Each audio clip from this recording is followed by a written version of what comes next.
Yang mulia Bapak Direktur Kulliyatul Muallimin Al-Islamiyah beserta para jajarannya. Jangan lambat ngetik ya. Kalau yang lambat ngetik pasti goyang. Yang terhormat Dewan Juri yang arif lagi bijaksana serta sangat adil dengan tinta penanya, serta para hadirin yang dicintai oleh Allah Subhanahu wa Ta'ala. Pak Jokowi boleh bangga dengan jabatannya, Lionel Messi boleh bangga dengan skill main bolanya, seorang ustadz boleh bangga dengan santrinya, dan Islam juga harus bangga dengan salamnya. Assalamualaikum warahmatullahi ta'ala wabarakatuh.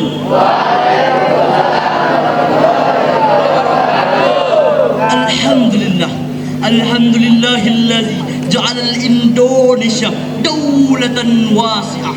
Asyhadu an la ilaha illallah wa asyhadu anna Muhammadan abduhu wa rasuluhu la nabiyya ba'da.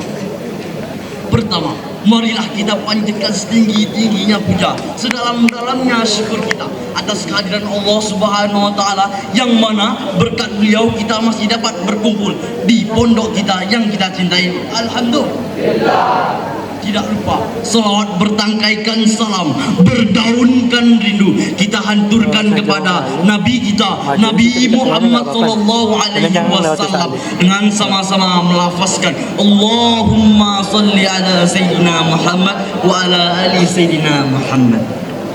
Baiklah, berdirinya saya di sini bukan seperti seorang pengamen yang berdiri dan bernyanyi hanya mengharapkan uang dan permen, melainkan berdirinya saya di sini akan menjadi seorang santri yang akan menyampaikan sebuah pidato yang bernilai ilahi, yakni pidato yang berjudul Kedermawanan Menuju Masa Depan. Hadirin yang dicintai oleh Allah Subhanahu wa Ta'ala, Allah Subhanahu wa Ta'ala pernah berfirman, Na'udzubillahi minasyaitonirrajim, Bismillahirrahmanirrahim, Inna mubazzirina kana syaitan wa kana syaitana lirabbihim kafura. Shadaqallahul azim. Sebelum itu saya ingin bertanya, kalian orang kaya bukan? Miskin, menengah, dibagi nggak hartanya? Yang begini nih, yang begini. Ingatlah wahai kaum muslimin dan muslimat, sesungguhnya kedermawanan kamu tidak akan merugikanmu, karena Allah Subhanahu wa Ta'ala pernah berkata, barang siapa yang membantu jalanku, maka kan ku bantu jalannya dengan rezeki yang tidak terduga. Maka dari situ dapat kita lihat bahwa rezeki yang kita miliki tak semuanya milik kita, ada juga hak orang lain di dalam tersebut. Maka alangkah baiknya mengeluarkan sedikit sebagai sedekah. Percuma jikalau apartemennya bertingkat-tingkat, mobilnya merapat-rapat, Fortunernya mengkilat-kilat, istrinya ada 4. Percuma jikalau tidak menunaikan sholat dan tidak membayar zakat.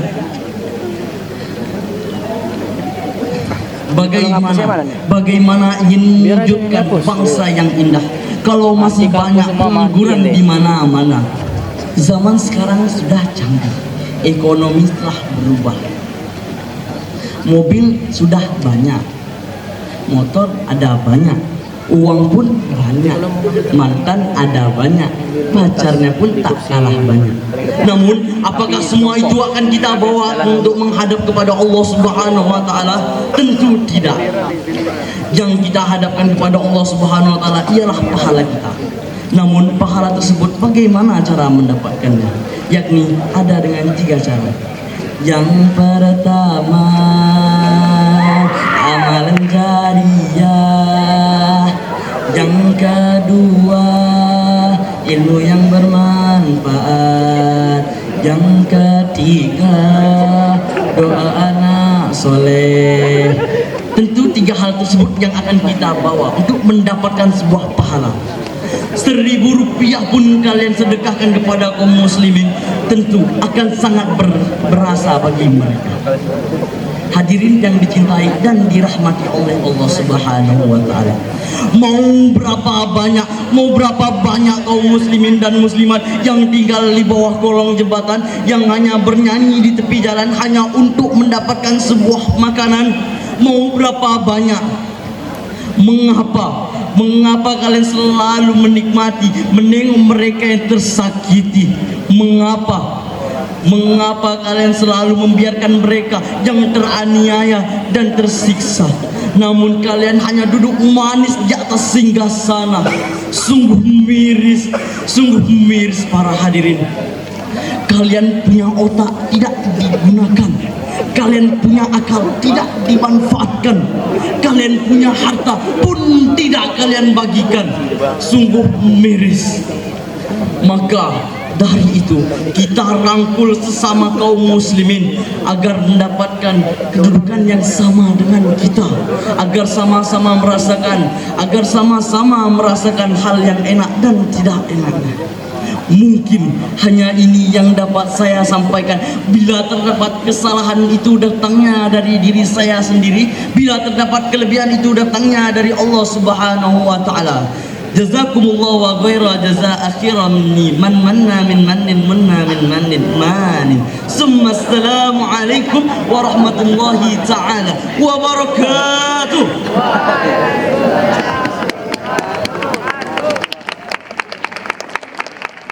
Yang mulia Bapak Pimpinan Pondok Modern Al-Kausar, Yang mulia Bapak Direktur Kuliatul Muallimin Al-Islamiyah,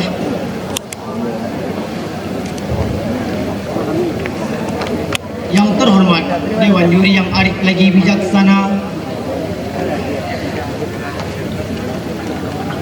serta seluruh hadirin yang berbahagia. Bismillahirrahmanirrahim. Assalamualaikum warahmatullahi taala wabarakatuh. Waalaikumsalam warahmatullahi wabarakatuh. Alhamdulillah. Alhamdulillahi rabbil alamin. Wa bihi nasta'inu ala umur dunya waddin.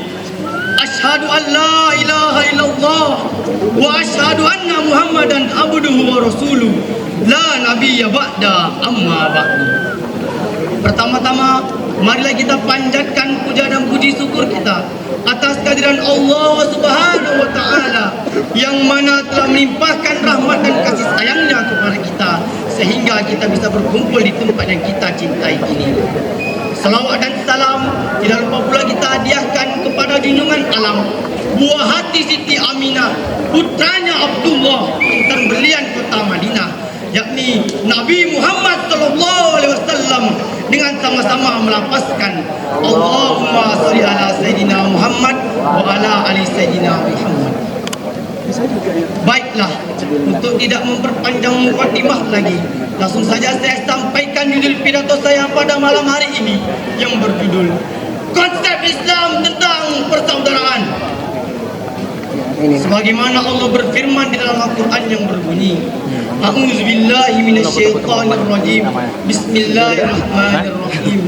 Ya ayuhan nasu, inna khalaqnakum min dzakarin wa unsa wa ja'alnakum syu'uban wa qabaila lita'arafu. Inna akramakum indallahi atqakum. Shadaqallahul azim. Yang artinya, hai manusia, sesungguhnya kami telah menciptakan kamu dari jenis laki-laki dan perempuan. Kemudian kami jadikan kamu bersuku-suku dan berbangsa-bangsa supaya saling mengenal.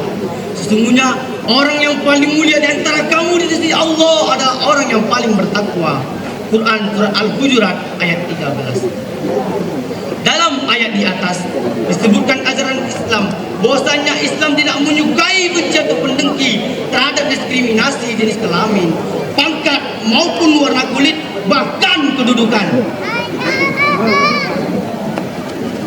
Demikian pula Nabi Muhammad SAW telah menegaskan betapa pentingnya untuk mewujudkan hak tetangga tanpa harus memandang agama dan faktor-faktor yang lainnya. Dan Nabi menganjurkan kepada kita untuk bergaul dengan tetangga secara baik, dan ini mencakup tetangga yang non-muslim. Sebagaimana Allah berfirman di dalam Al-Quran yang berbunyi, A'udzubillahi minasyaitonirrajim. Bismillahirrahmanirrahim. Laqad khalaqnal insana fi ahsani taqwim. Shadaqallahul azim. Yang artinya, hai manusia, sesungguhnya kami menciptakan kamu dalam mutu yang sebaik-baiknya. Quran surah At-Tin ayat 1.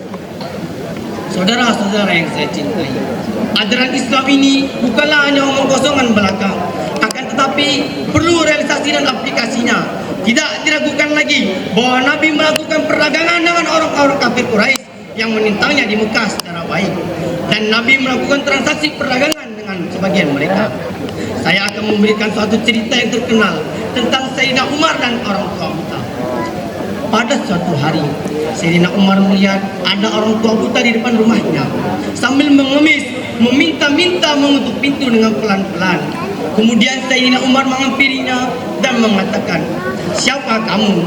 Kemudian beliau menjawab, "Saya adalah orang Yahudi dan saya adalah orang fakir yang harus membayar upeti." Kemudian Umar membawanya pulang ke rumah dan memberikan segala kebutuhannya untuk memenuhi kebutuhan sehari-hari. Sebagaimana orang yang hidup yang harus membayar upeti kepada Baitul Mal karena hidup di negara Islam. Saudara-saudara yang saya cintai, oleh karena itu Islam menghormati keanekaragaman warna kulit, bahasa, dan ras, bahkan dalam keyakinan. Atas dasar persaudaraan, maka semua manusia yang ada di dunia ini merupakan satu anggota keluarga, yaitu umat Islam. Oleh karena itu, umat Islam diikat oleh ikatan dinis dan kepentingan yang umum. Sebaliknya, Islam benci terhadap dalam usaha memecah belahkan suatu ikatan, baik menjadi kelompok-kelompok dalam keyakinan ataupun golongan. Mungkin ini saja yang dapat saya sampaikan. Jikalau ada kata yang salah, tolong dimaafkan. Wassalamualaikum warahmatullahi taala wabarakatuh.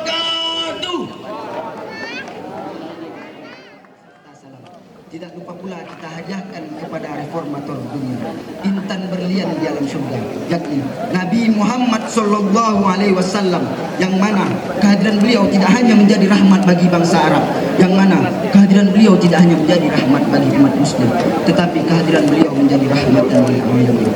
Dengan senantiasa melafazkan Allahumma sholli ala Sayyidina Muhammad wa ala ali Sayyidina Muhammad. Untuk mempersingkat waktu, saya akan membawakan judul pidato saya pada malam yang berbahagia ini, yang berjudul Mewujudkan Generasi Masa Depan. Santri-santri Al-Kautsar yang berbahagia, terpampang di hadapan kita antara harapan dan kegagalan. Harapannya, kita menyaksikan kebangkitan Islam sedang berjalan, di mana masjid-masjid semakin makmur, lembaga-lembaga dakwah pun semakin berjalan. Namun, tantangan yang kita hadapi sekarang ini adalah masuknya budaya-budaya barat ke dalam kehidupan Islam, terutama melalui televisi, komputer, internet, dan lain sebagainya, yang mana semua itu membawa dampak negatif. Kita tidak perlu khawatir kalau perubahan itu banyak mengarah kepada hal-hal yang positif. Namun saat ini, jujur saja, hal itu banyak membawa kepada hal-hal yang negatif. Contohnya, banyak dari generasi muda kita, tidak terkecuali anak sekolah, terjerumus ke dalam lingkungan yang tidak baik. Akibatnya, hari demi hari, bangsa ini semakin dekat kepada kehancuran. Oleh karena itu, satu-satunya yang dapat diharapkan untuk menolong bangsa ini dari kehancuran yang semakin dekat adalah generasi muda. Santri-santri Al-Kautsar yang berbahagia, kita harusnya merasa khawatir apabila kita menjadi generasi yang lemah, baik lemah fisik, lemah ilmu, bahkan lemah semangat hidup. Dan yang paling berbahaya adalah lemah iman kita. Mengapa? Karena hal itu dapat meracuni diri kita. Sejarah telah mengajarkan kepada kita agar memiliki semangat tinggi dan tanggung jawab penuh terhadap kelangsungan bangsa. Karena ada pepatah mengatakan, Subhanul Yom Bijalil Ghad. Pemuda hari ini adalah pemimpin di hari esok. Oleh karena itu, agar tercipta negeri yang aman, tentram, makmur, serta mewujudkan masyarakat yang berkeadilan, maka kita harus wujudkan dan laksanakan 3 hal berikut. Yang pertama, disiplin. Generasi muda yang unggul dan berprestasi harus memiliki kedisiplinan yang tinggi. Apabila kita tidak memiliki kedisiplinan yang tinggi, maka masa depan yang suram akan dan mengenaskan sangatlah berbahaya. Yang kedua, jujur. Kejujuran merupakan salah satu ciri generasi muda yang unggul. Kejujuran bukan hanya jujur terhadap orang lain, tetapi yang paling penting kejujuran terhadap diri sendiri. Allah Subhanahu wa taala berfirman, liyajziyallahu as-shadiqina bisidqihim wa yu'adzibal munafiqina in syaa'a aw yatuba 'alaihim innallaha kana ghafurur rahim. Yang artinya agar Allah memberikan balasan kepada orang yang benar itu karena kebenarannya, dan mengazab orang munafik jika dia kehendak atau menerima taubat mereka. Sungguh Allah Maha Pengampun, Maha Penyayang. Yang ketiga, tekun. Generasi muda yang unggul tidak mudah putus asa dan selalu tekun sesuai skill dan profesinya. Mereka akan terus berusaha dengan tekun sampai akhirnya membawa kepada diri kasihan ini. Allah Subhanahu wa taala berfirman, "Wala tayasu mir rawhillah, innahu la yayasu min rawhillah illa al-qaumul kafirun." Yang artinya, janganlah kamu berputus asa dari rahmat Allah. Sesungguhnya yang berputus asa dari rahmat Allah hanyalah orang-orang. Santri-santri Al-Kautsar yang berbahagia, dari ayat di atas sangat jelas sekali bahwa berputus asa dalam berbagai aspek kehidupan sangat dilarang oleh agama. Mau itu dalam bekerja, belajar, bahkan dalam meraih cita-cita. Oleh karena itu, melalui pidato ini saya ingin menghimbau kepada santri-santri Al-Kautsar sebagai generasi penerus bangsa, calon-calon pemimpin di masa yang akan datang. Mulai saat ini, sisingkan dengan baju kita, langkahkan kaki untuk menatap masa depan yang cemerlang. Mungkin hanya ini yang dapat saya sampaikan. Apabila terdapat kekurangan, saya mohon maaf sebesar-besarnya. Jalan-jalan ke Bukit Tinggi, singgah dulu ke Pariaman. Bagus tidaknya pidato saya ini, yang penting bisa nambah pengalaman. Billahi taufiq wal hidayah. Assalamualaikum warahmatullahi wabarakatuh. Bapak Pimpinan Pondok Modern Al-Kautsar, Yang Mulia Bapak Direktur Kuliatul Muallimin Al-Islamiyah, yang terhormat Dewan Juri yang arif lagi bijaksana, serta teman-teman yang berbahagia. Bismillahirrahmanirrahim. Assalamualaikum warahmatullahi wabarakatuh.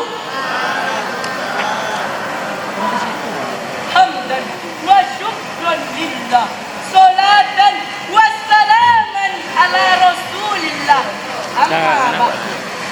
Yang pertama dan yang paling utama, marilah kita panjatkan puja dan puji atas kehadirat Allah Subhanahu wa taala. Sebagaimana kita dapat berkumpul di pondok yang kita cintai ini. Alhamdulillah. Apa nih sana? Selawat bertakbirkan salam, berdaunkan rindu.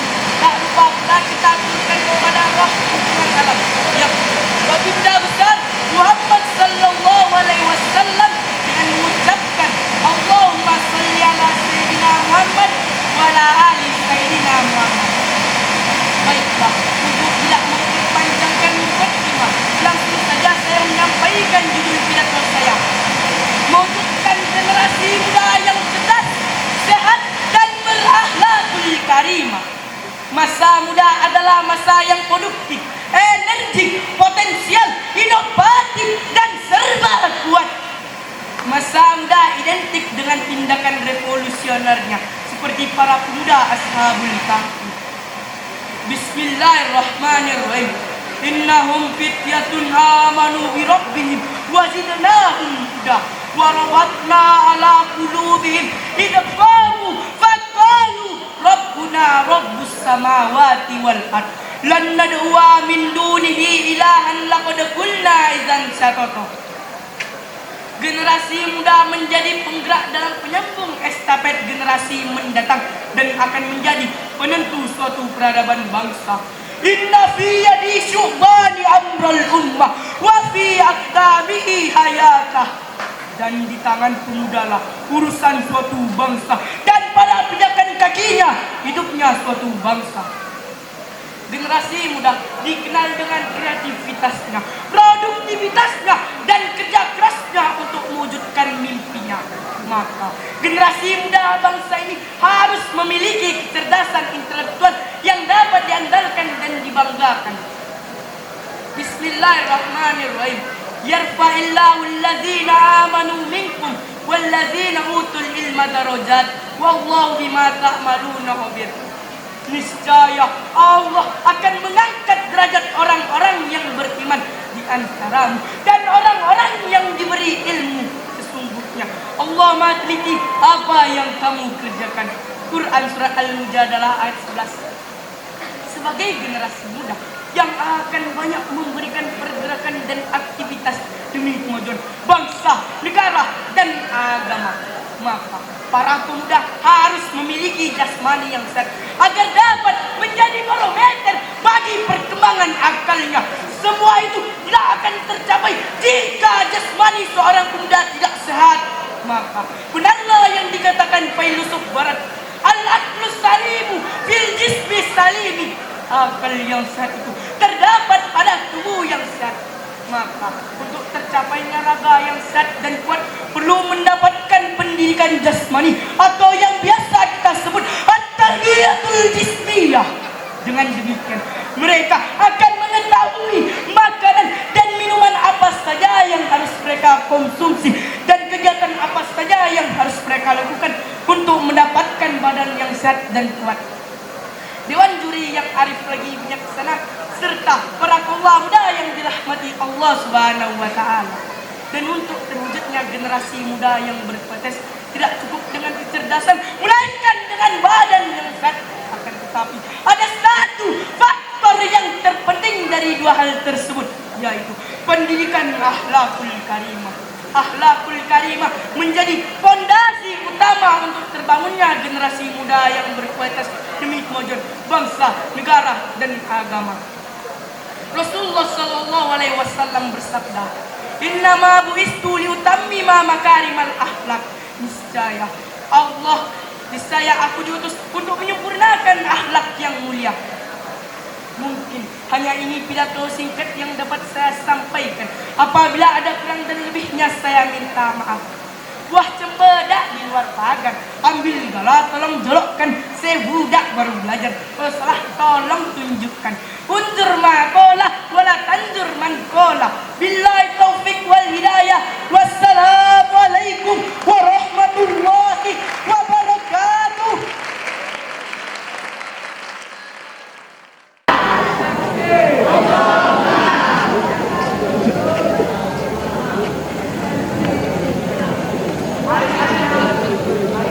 Yang mulia Bapak Pimpinan Pondok Modern Al-Kautsar Al-Ustaz Ali Muhammad SIMPD.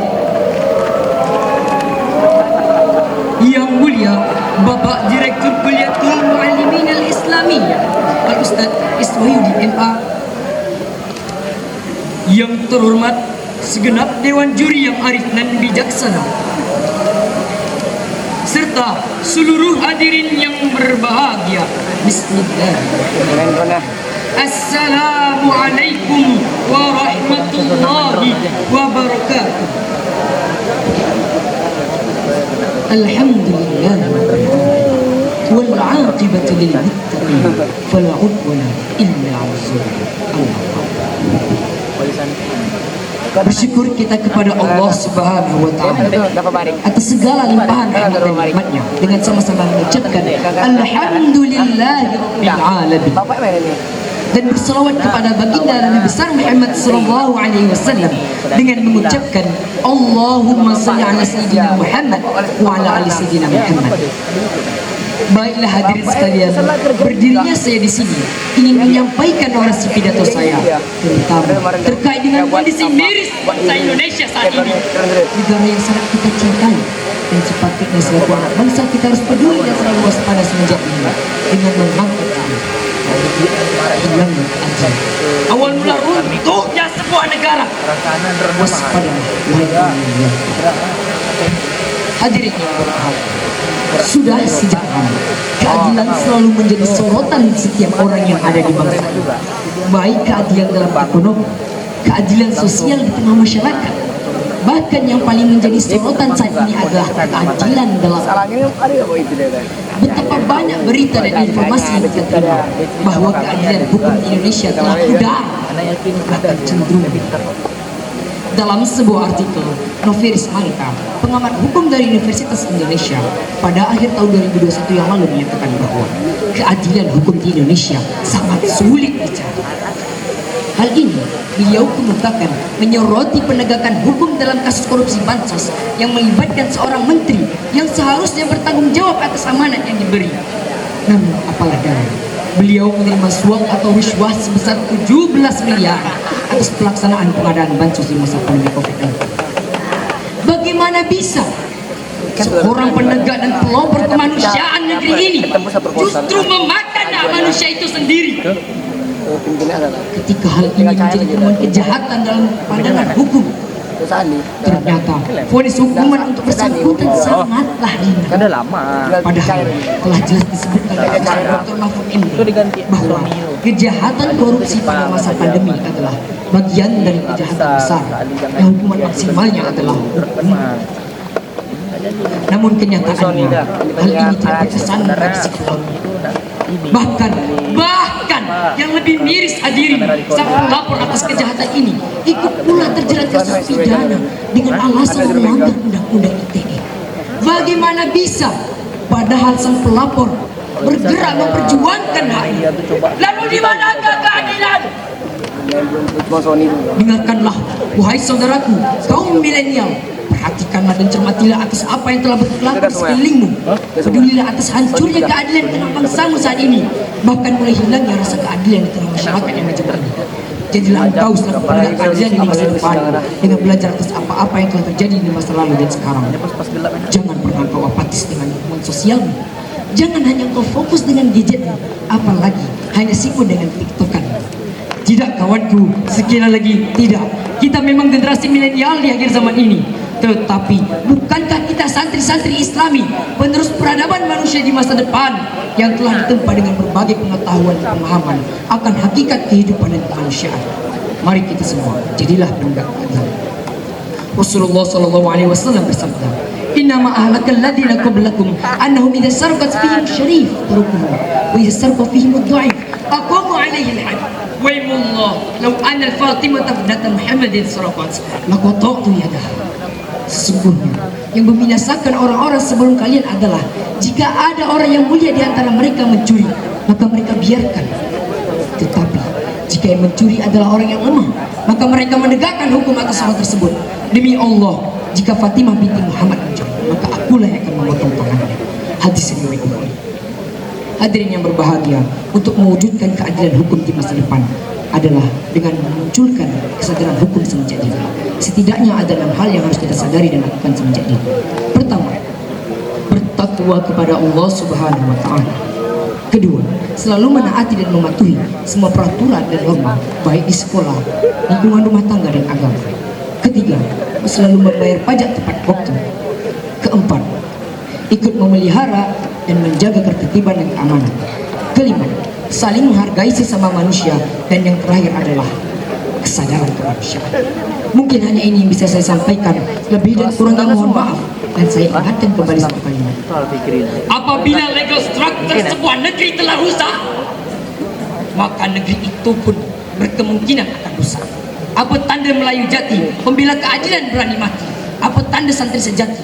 Jadilah penegak keadilan sebagai jati diri. Billahi taufiq wal hidayah. Wassalamualaikum warahmatullahi wabarakatuh.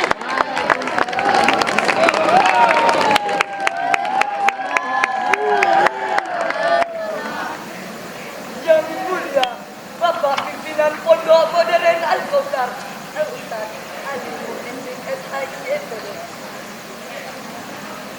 Yang mulia Bapak Direktur Kulliyatul Muallimin Al-Islamiyah,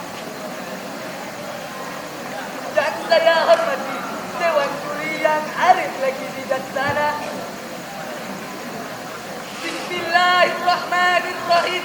Assalamualaikum warahmatullahi wabarakatuh. Alhamdulillah. Alhamdulillahilladzi ja'ala al-Indonesia daulatan wasi'ah. Asyhadu an la ilaha illallah wahdahu la syarika lah wa asyhadu anna Muhammadan abduhu wa rasuluh la nabiyya ba'da amma ba'du. Hadirin sekalian yang berbahagia, sebelum kita melangkah memulai aktivitas baik urusan dunia maupun akhirat, alangkah baiknya kita panjatkan rasa syukur atas segala nikmat yang tiada ukur, lebih dalam dari liang kubur, lebih tinggi dari candi Borobudur. Patutlah kita haturkan Maha Raja, dialah Tuhan yang Maha Esa, Sang Pencipta manusia, yakni Allah Azza wa Jalla, dengan melafazkan Alhamdulillah.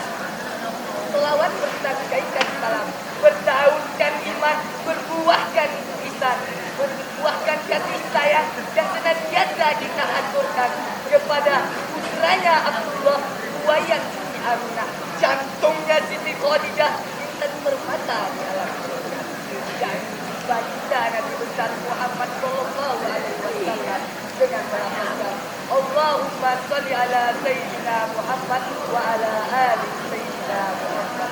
Man shalla alaiya salatan sallallahu alaihi wasallam. Sahabat sekalian yang berbahagia, urusan dunia dapat dibuat jelas saat tanpa kenal lelah, membuat urusan menjadi jauh lebih jelas. Jelasnya urusan dunia seharusnya dapat dijadikan sebagai tempat beramal soleh. Namun di zaman yang penuh fitnah ini, baik dari kalangan Adam maupun Hawa, sibuk akan dunia hingga lupa kepada Sang Pencipta. Sudah jelas Allah berfirman dalam Al-Quran yang berbunyi, Bismillahirrahmanirrahim. Ya'lamu zahiran minal hayatid dunya wa hum anil akhirati hum ghafilun. Shadaqallahul azim. Baiklah, di kesempatan kali ini izinkan saya menyinggung sedikit tentang sibuk akan dunia hingga lupa kepada akhirat. Hadirin sekalian yang berbahagia, banyak terpampang di hadapan kita gedung dan menjulang tinggi yang dihuni oleh generasi perusak negeri. Sibuk akan materi hingga lupa akan akhirat. Sibuk seakan-akan materi merupakan